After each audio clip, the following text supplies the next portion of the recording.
This morning, our main scripture passage comes from the Gospel of Mark. I'm going to go ahead and be reading all the way through the 13th verse. The lectionary passage ends at verse 8, but I'm going to go ahead and go all the way to 13.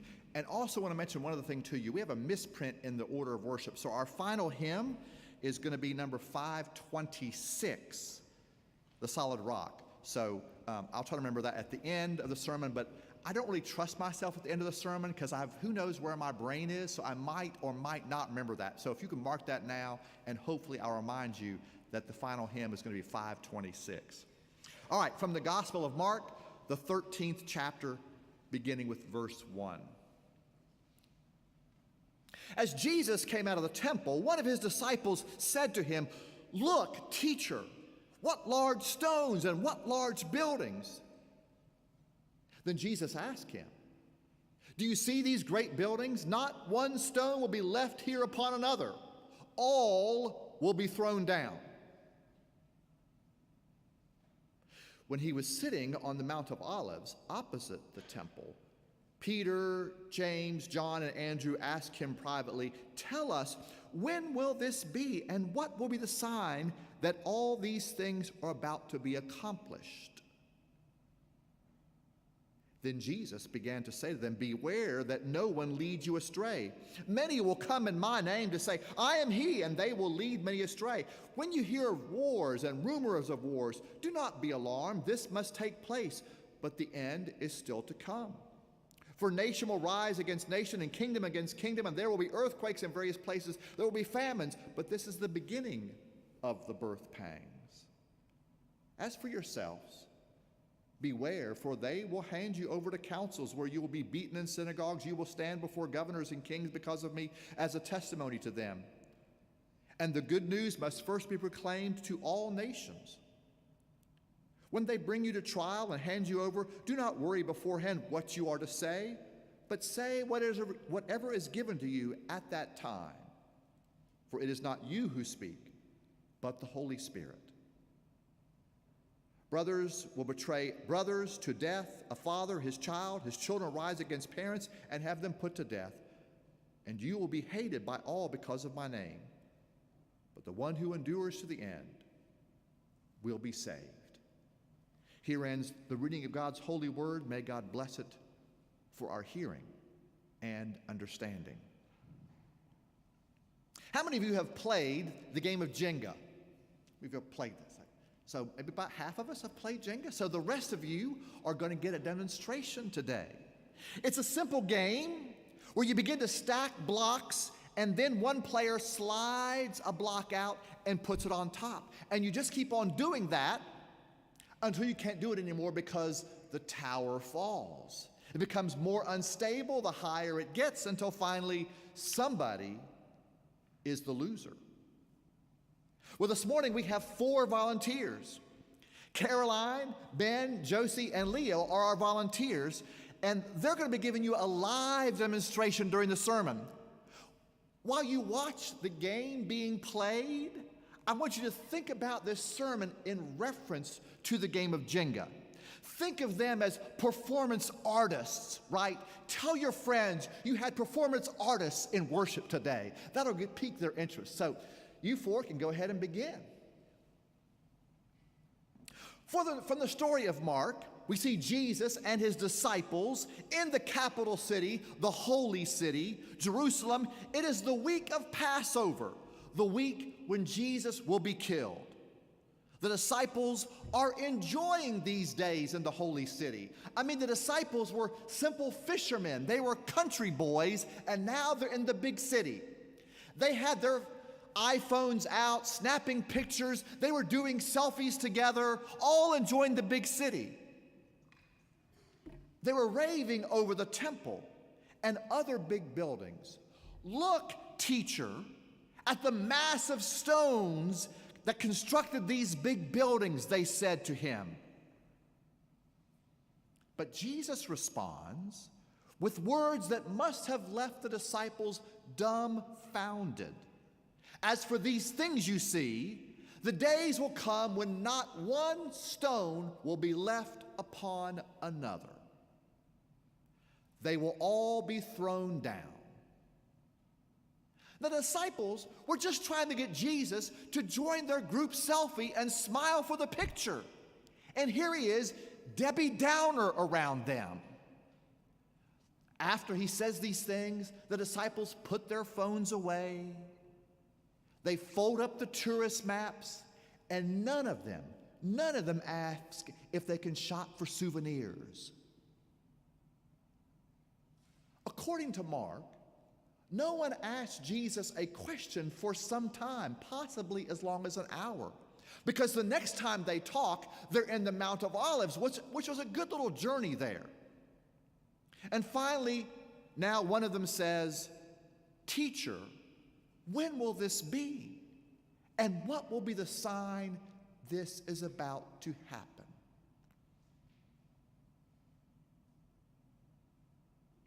Part of the fun of playing Jenga is building the blocks higher and higher and higher. Human beings are species that love to build things, make things, from the first cave drawings tens of thousands of years ago to the brand new World Trade Center that is taller than the Twin Towers were. We love to create. We love to build. Whether we are building skyscrapers or a piece of art to hang in our bedroom or a renovation of the kitchen, or, as many of you are getting ready to do, begin decorating for the Christmas holiday. We put our heart and soul into these things and often become very attached to our work. Right now, our Jenga players are getting attached to their work. One of them is trying to win, or maybe I should say one of them is trying not to lose right in front of everybody. No pressure, Josie, no pressure on this. Part of what it means to be human is to be attached to material things because we are material beings. You have heard me say this over and over again over the past few months. We cannot worship God outside of our material bodies, which tire, get bored, get agitated, get cold. Sometimes we feel God's presence more powerfully in special places, in places that have meaning to us. Maybe a summer camp. Maybe Thanksgiving at grandma's house with all the family gathered around. Maybe a favorite beach where you sit there and watch the sunrise come up again as you've done summers in the past. This is a part of being human. This happens because we are material beings and physical places matter. We perceive all things spiritual through physical, material things. So when the disciples were marveling at the temple, they were not being shallow or superficial about their faith. They were just being human about their faith. They were not any different than you and I, who may be marveling in the past few weeks as we watch the kaleidoscope of colors in the fall hillsides around us. Or when we're listening to the harmonious sound of music from a choir. Or when we sit in this sanctuary and look around at its beauty. And for those of us who have been here many times before, a sense of place, a sacred space for us. This is why the disciples were marveling at the temple buildings, because we are human, and these physical places matter to us. These institutions matter to us. Then Jesus says, it's all coming down. It's coming down like a Jenga tower that's getting a little bit more wobbly. It's all coming down sooner or later. We know this tower is coming down soon. We just don't know which one's the last person to make it come down. This Thanksgiving meal, some of you have empty chairs at the table. Or you may be wondering, is this the last time this loved one will have this meal with us? It's all coming down, Jesus says. He was talking about the temple and the king's palace and the city of Jerusalem all of which did come down in AD 70. Like that. Perfect timing, you all, by the way. AD 70, it all came down just as Jesus said it would. In part because it all comes down. Everything comes down sooner or later. The disciples naturally wanted signs of when this will be. They want to know so that they can avoid the disaster. Jesus, however, gives them encouragement instead. The disciples want warning signs. Jesus gives them encouragement. You know, we as human beings, we don't do so well with warning signs. There are all sorts of warning signs about climate change, for instance. But it really hasn't got us to change our behavior that much. Mostly, we just fight about it. Whether it's happening or not. Who's making money off of it or not. It's like arguing about the Titanic being unsinkable after it's hit the iceberg. Or take the amount of chemicals that we are pumping into our air, leaching into our water, spraying all over the crops we eat. Did you know that cancer is rising at significant numbers in young people? And male fertility is increasingly going down.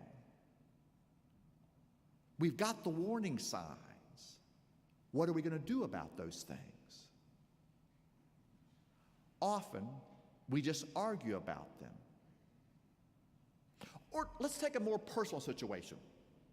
Our doctor mentions some warning signs about our health. High cholesterol, maybe. We're told to lose some weight, exercise more, stop smoking, eat right. But how often do those warning signs cause a change in behavior? How many times over and over again do we say, I'm going to stop that bad habit. I'm going to start this new habit before we finally do it. Maybe this is why Jesus doesn't dwell on warning signs.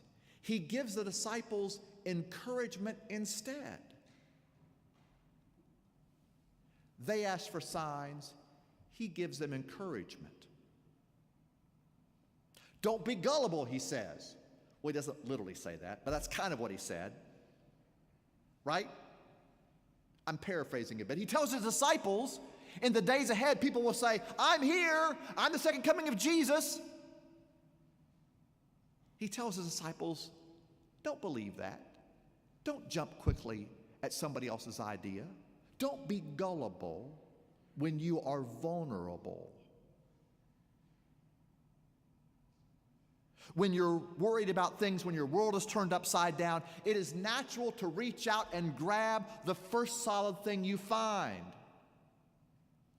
Don't be gullible. Don't grab the first thing. Don't rush into something when you are hurting or worried or scared. If God really is working in this, be patient because God will be patient with you. Don't be terrified. Now, he does actually say that in the text. Don't be terrified when wars break out, earthquakes happen, when you lose your house or your job or your marriage, when your Jenga tower comes down. Don't be terrified. This is the same thing that the angel said to the shepherds the night Jesus was born. It's also the same thing the angels said to the first disciples who came to the empty tomb on Easter morning. Don't be terrified. Trust in God when your Jenga tower comes down. Don't worry, Jesus says. I'll give you words to say. Not a hair on your head will perish. When people turn against you, when your family turns against you, when the world becomes chaotic, don't worry. It's as if Jesus is telling the disciples, don't rush into decisions. Don't worry. Trust me. I'll think of something to say and give it to you. I'll think of something for you to do and give it to you.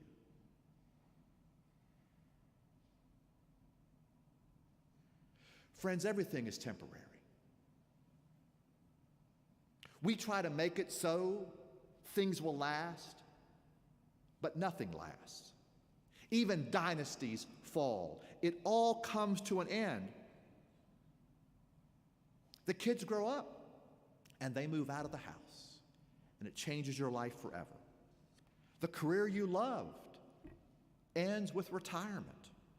The youthful looks, and you used to look so good, are now frozen in picture frames that a little bit still look like you.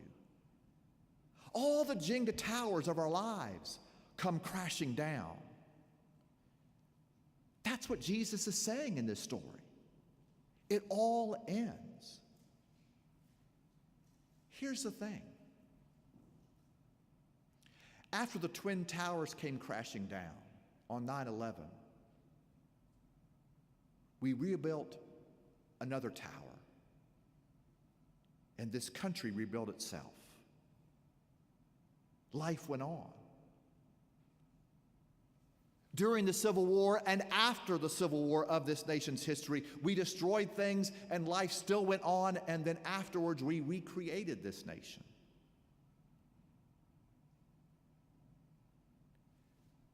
After JFK was assassinated and Martin Luther King, and we wondered in the tumultuous 60s what was happening, life went on. And each of you probably can remember a time in your life when you felt like your world was coming to an end, death of a loved one maybe, or loss of a job which forced you to move to a different city and sell your house, or lose your house and stay in the same city, but everyone knew what happened. A terrible decision you made had awful consequences that you had to live with.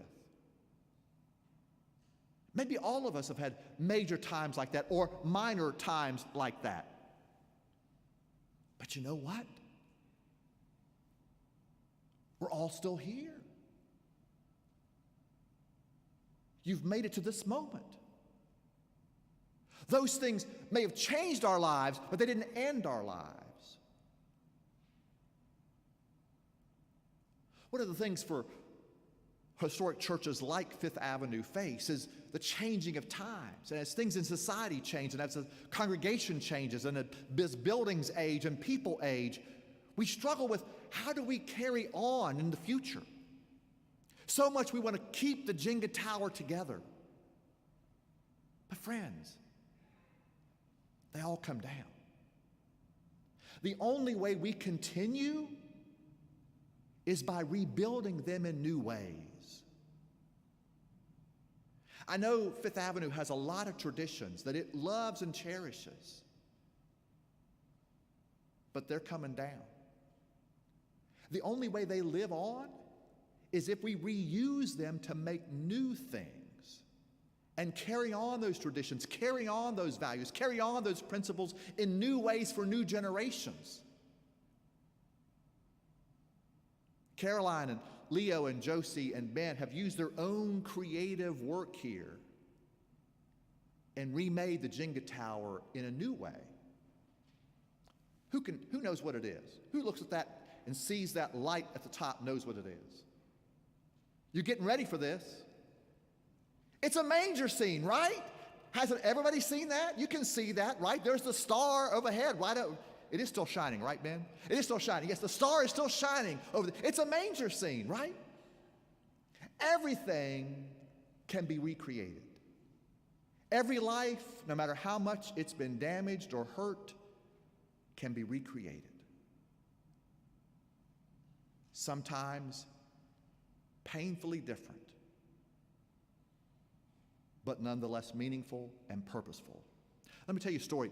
Happened several years back, and I think this kind of fits with where Fifth Avenue is and where we are as a city, maybe even. Several years ago, when I was working at a church in North Carolina, back when the Southern Baptists were really fighting over each other, it was really ugly. The church I was serving there in Charlotte was realizing it was going to have to reimagine itself as a Baptist congregation in the South. And one of those pieces was where it sends its teenagers to camp. That was going to have to change. And one of the senior high students had really had some meaningful experiences at the North Carolina Baptist camp at Caswell, which is on the beach. You know, it's great to be in a state when you have a beach. It's a great place to have a summer camp. We returned there every year, and she always was a highlight of her young life, that she spiritually got something in that place that reminded her of the first moments when she sensed of who she was and how she could be a follower of Jesus, and returning to that place kind of renewed that in ways that the rest of the year didn't. And after one of our church meetings, when we decided that we were going to break off from the Southern Baptist Convention, she came up to me afterwards, and with sadness in her voice, she said, "I'm never going back to Caswell again, am I?" "Yes, that's probably true," I told her. "At least not with this church. But places are replaceable. That place was special to you. It connected you to God in ways that you didn't find elsewhere. But Caswell, that camp, did not connect you to God. Your heart did. Your spirit did. And your heart and your spirit will find another special place that will connect you to God. It may not be the same, but it can be just as powerful. It can be just as meaningful. The next summer, we did take the youth to a different camp.